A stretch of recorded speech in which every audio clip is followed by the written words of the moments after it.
All right. So what does? It looks quite simple, right? I have just a pulley, but it's free to fall down. And how is it going to fall down? It's going to fall down while unwinding, right? So how do we solve any mechanics question? Free body diagrams. I have to draw free body diagrams.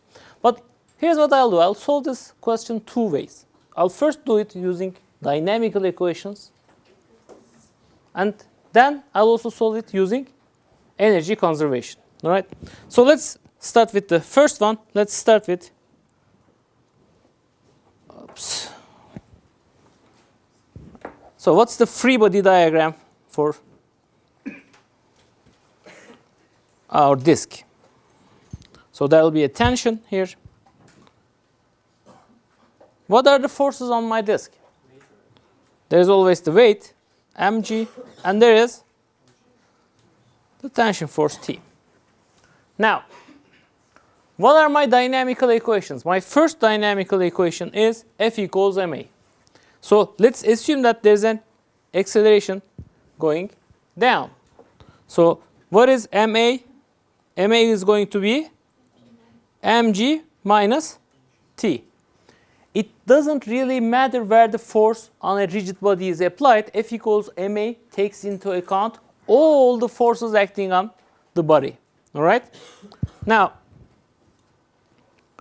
how about, right now I have two unknowns, A and T. I actually have one more unknown, which is if this thing is to fall down, it also has to rotate, right? So there must be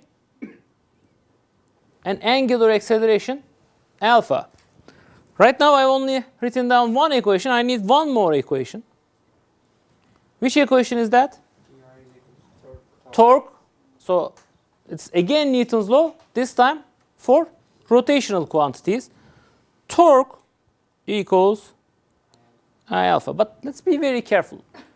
According to which point should I write this equation?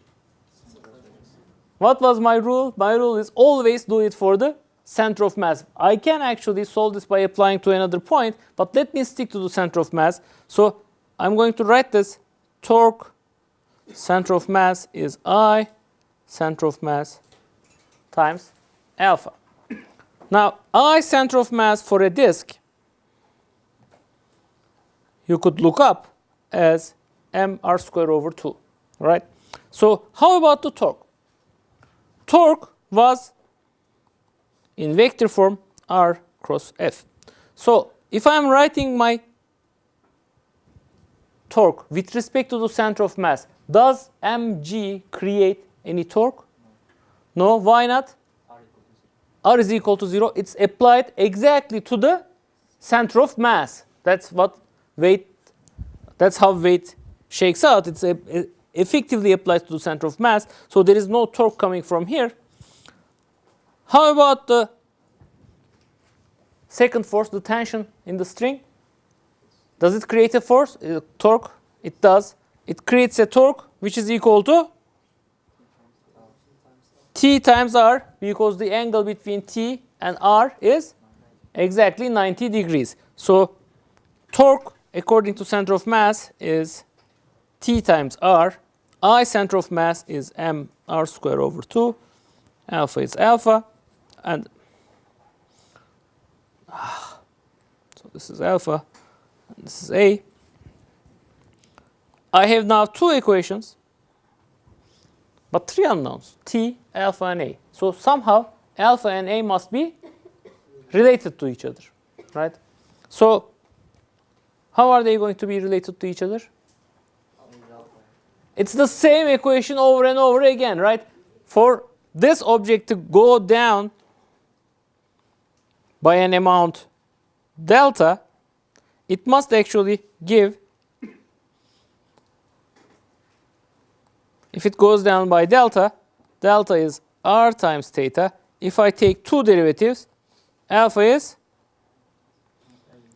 well, A is r times alpha. So that would be my third equation. Three equations, three unknowns. I can easily solve them. Let's start with, let's say that's 1, 2, and 3. let's start with the second equation. The second equation is T equals M over 2 times R alpha, right? Which is A. So it's going to be M A over 2.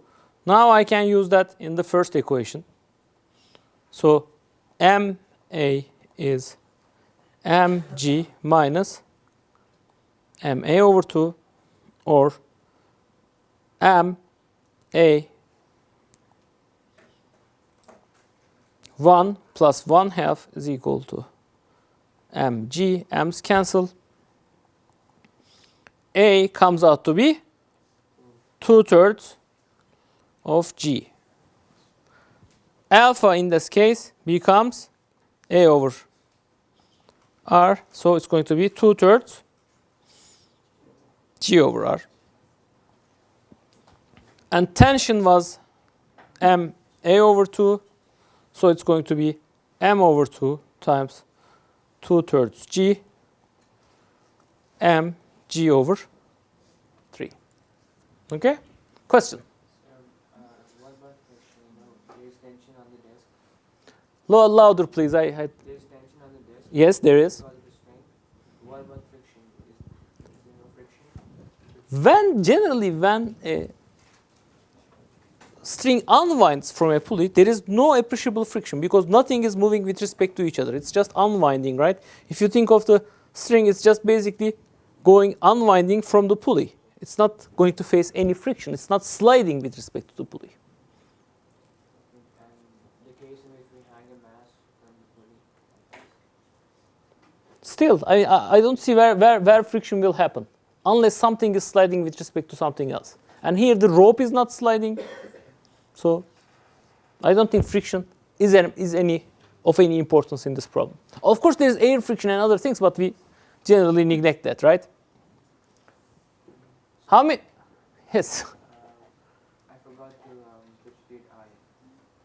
I wrote acceleration in terms of I.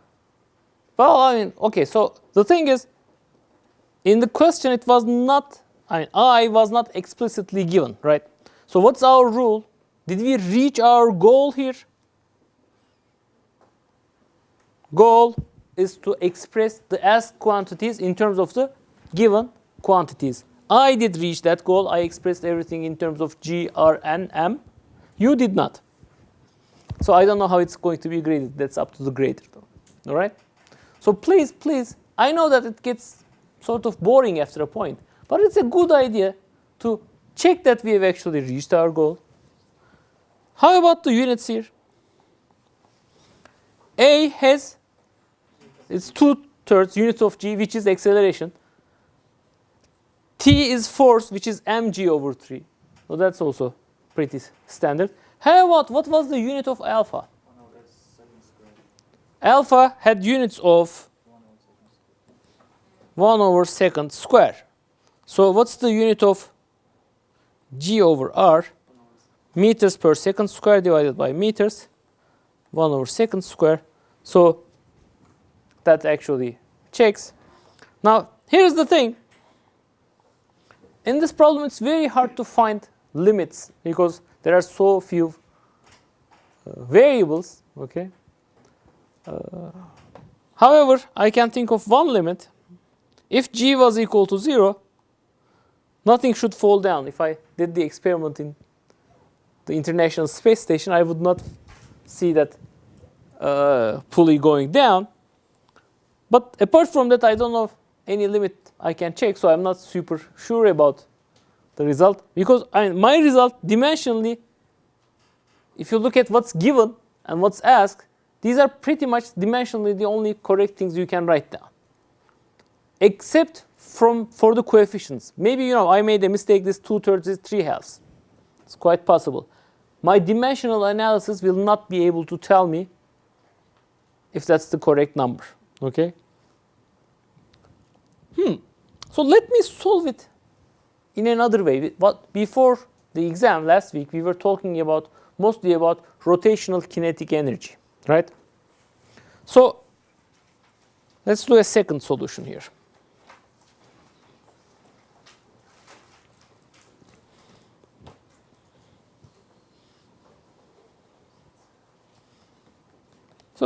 here's what I'll do.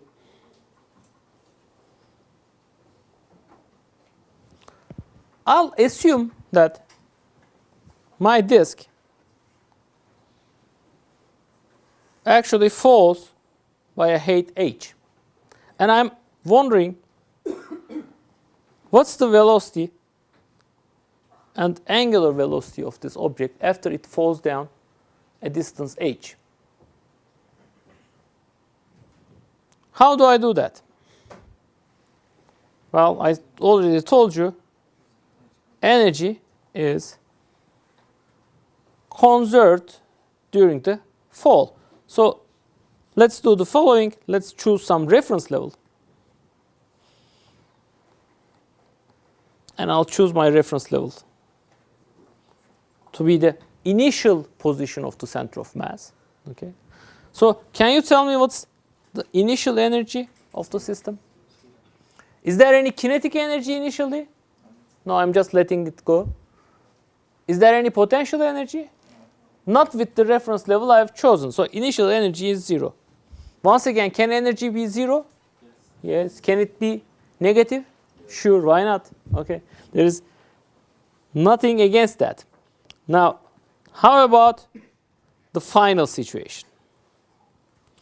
First of all, I'll have some gravitational potential energy. Can you tell me what's the amount of gravitational potential energy? Is it mgh or minus mgh?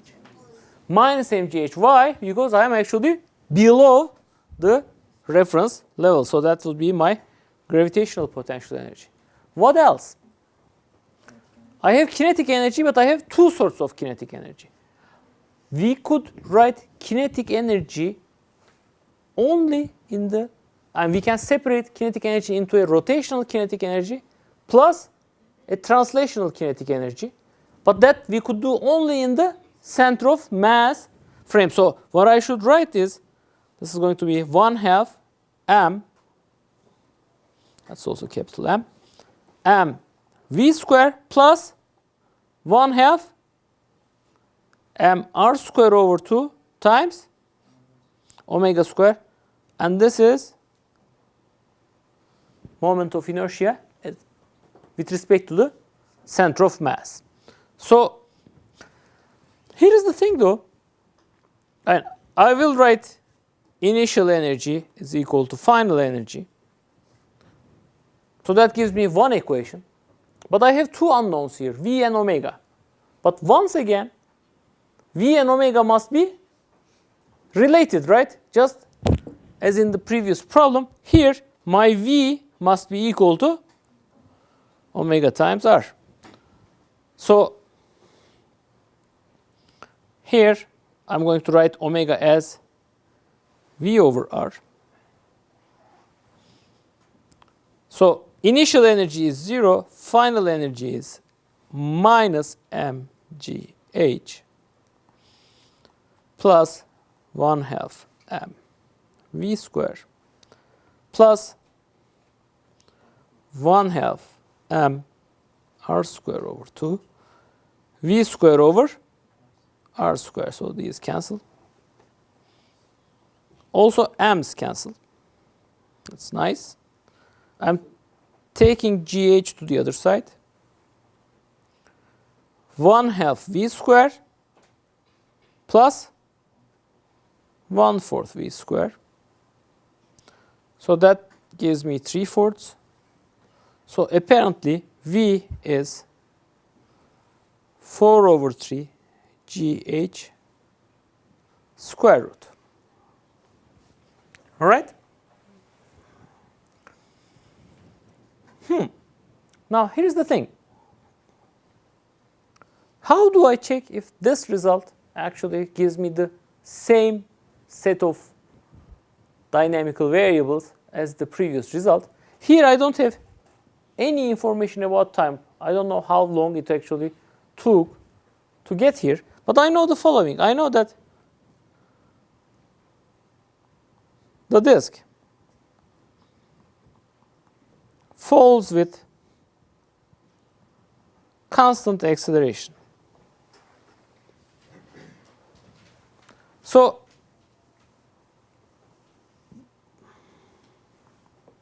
if it actually falls a distance h, the time it takes for it to fall that distance would be, t is going to be 2h divided by a square root. And what will be its velocity after that fall? It will be a times t, which is going to be square root of 2a times h. Okay. Did I find v? I did find v here. So let me write 2ah is equal to, come on, square root of 4 over 3 gh, h is cancelled, and I find a to be 2/3 of g, which is, I hope, exactly the answer we found here. Yes, it is. So we've solved this problem from two different perspectives and got the same result for the acceleration. There is a question. Yes.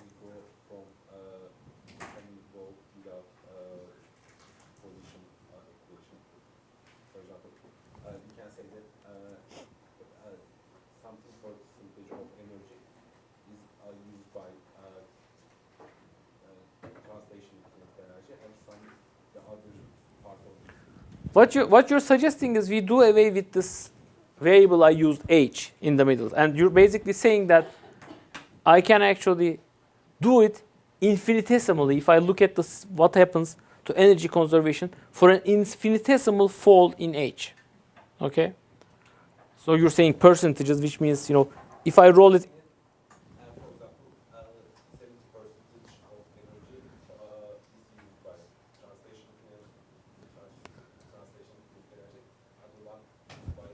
Rotational. So that's exactly equivalent to saying that what happens if I look at an infinitesimal fall in h. Okay, there would be a mg times delta h, a small fall.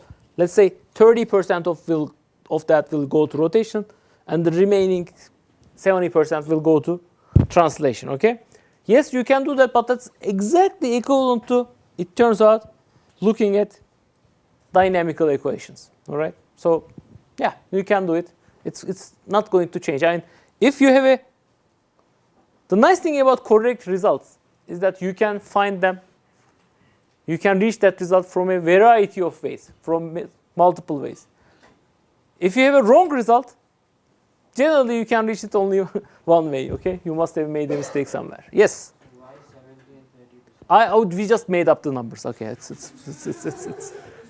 2/3. I mean, it's 66%.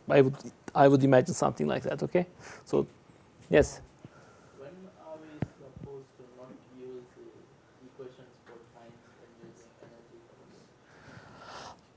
I mean, it depends on the question. Okay, so energy conservation is a tool which helps you get rid of the information about the dynamics. It basically relates initial condition to the final condition. But if you're asked to find something like acceleration, you need to involve time in that. Okay? So I don't know if I answered your question, but You can use it sometimes, but it's not always correct. it's always correct. It's just more cumbersome. Okay? If you go ask something about time, go and try to do it with dynamics. F equals ma. That's usually easier to do that. I think you're in physics, right? Next year you'll take a class called analytical mechanics, which looks at these issues in more depth. Yes. I think we can solve without calculating time by a certain equation of kind of kinematics. We find square equal to b. That's exactly equivalent to energy conservation, though. Okay, so you're not gaining anything by doing that. But we can calculate it without calculating time. Or we cannot Yes. calculate acceleration. But we cannot calculate acceleration without looking at time. Anyhow, let's finish this. Let's go back to the question I posed in the previous lecture. If I have a filled Coke can versus an empty Coke can, and if I roll them down an incline, so I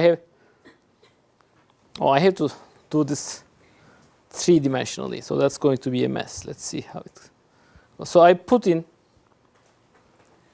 two Coke cans and race them down the incline. Okay, so the thing is, this is empty and this is full. The question is, I let them go from the same height. Which one is going to, who would, well, which one will reach the bottom first? So I'm taking bets. How many of you are betting their money on the full one? They are identical except for being filled with fluid. The masses are the same time. The masses are equal. It's a simple experiment. I go to the vending machine. I buy 2 Cokes. Drink one of them and then roll them. Okay. Okay, that's something. So let's take bets. Okay. So filled, empty reaches first, or equal time. So how many of you say filled one will reach down first? Let me see an enthusiastic show of hands. So I say 3, 5, 8, 10, 14. How many of you think the empty one will actually reach down first? Only 1? 2? No, I think it depends on the angle of what angle you take. Oh, okay, so that depends on the angle. Okay, so one more person there. How many of you think it's going to take an equal time? Oh, okay, 5. Don't let me write. You're changing your. Okay, so it's 4. Can I ask a question? Yes, of course. In the can that is filled, right, does the fluid also rotate? Excellent question. Okay, so that's the trick right now. So for this question, let's assume that my vending machine is broken and it actually froze the fluid. Okay, so it's a rigid object in there. Okay, so you want to change to empty? Did you say filled before? Okay. Okay. So I'm going to solve it right now. We know the masses, at least the ratio of masses. Okay, let's talk about moment of inertias. Okay, so here is my empty can. Let's say that it has a moment of inertia of I0. Okay. Now, if I fill it,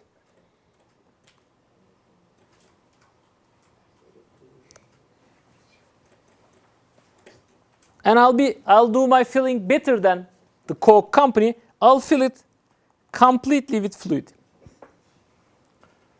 I0 plus Sorry? Mars.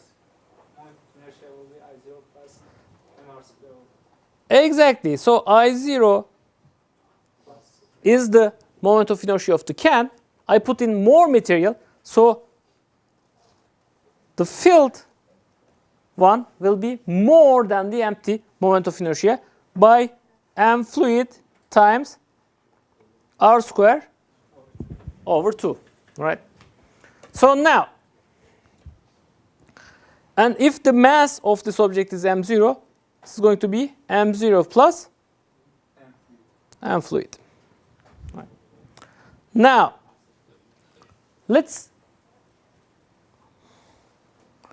I'm going to use a slightly different kind of reasoning.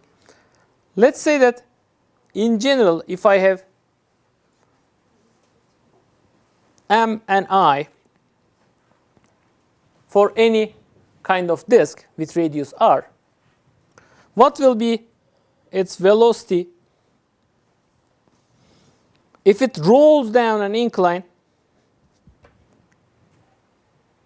and rolls down an amount of h, a vertical amount of h? Let's conserve energy. easy, right? My initial mgh potential energy will be turned into 1/2 m v square plus 1/2 I omega square. So this is going to be, and that's m mgh 1/2 m plus omega must be, because this is rolling without slipping, omega is v over r, right? So it's going to be 1/2 I over r square times v square. In other words, v is what? Sorry. V is square root of 2gh divided by 1 plus I divided by mr square. Now, my reasoning is as follows. If this v is larger for any one of these objects, that will actually reach down faster. Okay, I'm sort of reasoning in reverse. I'm saying my question was who will get down first, but I'm saying who will actually have more velocity when it gets down, which is practically the same thing. If you have more velocity, you'll get down faster. Okay, so what's v empty? First of all, v empty will be square root of 2gh 1 plus I0 plus m0 r square, and v filled will be square root of 2gh divided by 1 plus I0 plus m fluid r square divided by m0 plus m fluid times r square. Yes? So last week we've actually talked about this, right? When you're rolling without slipping, does friction play a role? It plays a role, but it doesn't dissipate energy. Okay, good question. It's a good point to remember. Now, which one of these two is larger? Can I say anything? Let's see. Right? Sorry? M fluid r square over 2 here. Right. Good. Thank you. So The first one can complete I0 over mr square equal to 1. I don't understand. Come. In the first equation, I0 over mr square equal to 1. In the first equation, I0 over mr square is almost 1. Okay? So here's what I'll do. Empty can. What's the relation between I0 and mr square? It depends on that ratio, I0 over mr square. Now, the nice thing about the empty can is, except for the two caps at the ends, it's mostly like a cylinder, right? Unless these caps are made up of some very heavy material like lead, which they are not, they are made up of the same equation, I would expect most of the mass is distributed near the radius of the object. That's a tin can, mostly empty. So I0 over mr square should be almost close to 1. Okay, that's my estimation. The formula here is exactly correct. Now we're trying to do an estimation to see which one will land down. You don't believe me? You don't follow. Okay, so I'm saying that if I just had an empty can, empty cylinder, without any caps at the end, what would be the moment of inertia? It would be exactly mr square. So I'm saying the effect of these two caps is small. Okay, so this is mostly empty. So I0 over mr square is almost 1. And I'm not going to make any assumptions. So here's then V empty is square root of GH. I0 over mr square is 1. 2's cancel. V empty is mostly square root of GH. How about V filled?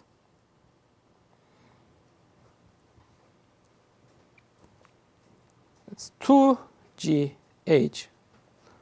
Now I have 1 plus I0 is, I said, m r square. Then I have m fluid r square over 2 divided by m0 plus m fluid times r square. Now r squares I can cancel. So V filled is square root of GH. I'm taking that out. 2 divided by 1 plus m0 plus m fluid over 2 divided by m0 plus m fluid.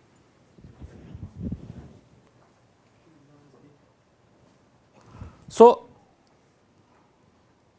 this whole thing, right? M0 over, let's go slowly. M0 plus m fluid over 2 divided by m0 plus m fluid. This thing is less than 1, which means this whole square root is larger than 1. Okay, so V filled is larger than square root of GH was V empty. Okay. Is there any equality sign? I don't know when the fluid is. We're estimating things, right? So when there is no fluid inside, obviously that's going to be the case. So filled coke can actually, at least in our estimation, goes down and reaches the bottom first. Question. That's less than 1, that will change. Uh-huh. So 1 plus something is greater than 1, right? Okay, so m0 plus m fluid over 2 divided by m0 plus m fluid is less than 1. Are you okay with that? Yes. Okay, then that's less than 1. This is 2 divided by something greater than 1 but less than 2. So it's less than 1. It's going to be larger than 1. 2 divided by 1 plus, okay. So I think we are correct in that. Now, why did this happen? Because when you're rotating a ring or something which actually has most of its mass distributed at some radius r, when you're rotating it, all the particles move with omega times r, right? So its rotational kinetic energy is almost v, which is the tangential speed, square times the full mass. If you're rotating an object which actually is filled, which has mass close to the axle of rotation, its rotation will be actually easier, right? Why? Because when you're rotating it, many of the particles have effective radiuses less than the full radius. So it's actually, as a ratio, its kinetic energy, the rotational part of its kinetic energy will be smaller, all right? Now, if you actually, there was a very good question. Does the fluid actually rotate with the can? That's an important point. When you try to do this experiment, you'll see that the cork can, because it's not fully filled to the top, it's not going to go down with constant acceleration. It will actually, start and stop, start and stop. And that actually shows that the liquid inside is sloshing. Okay. Every kind of sloshing takes away some energy. It will act like some internal friction. So the experiment is not maybe as easy as I put it out to be. And fluid dynamics, you will see, that is actually much harder than the kind of rigid body dynamics we are doing here.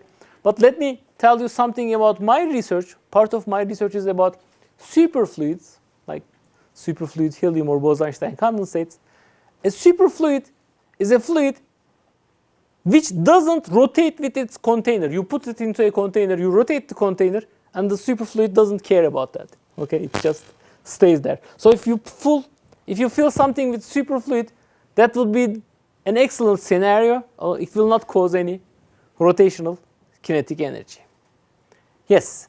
If the can is fully filled, then what happens? If the can is fully filled, it's again not very easy because different parts of the fluid will move with respect to each other. But after a while, it pretty much mimics rigid body rotation. So there isn't much going on because of viscosity. It's actually going to, this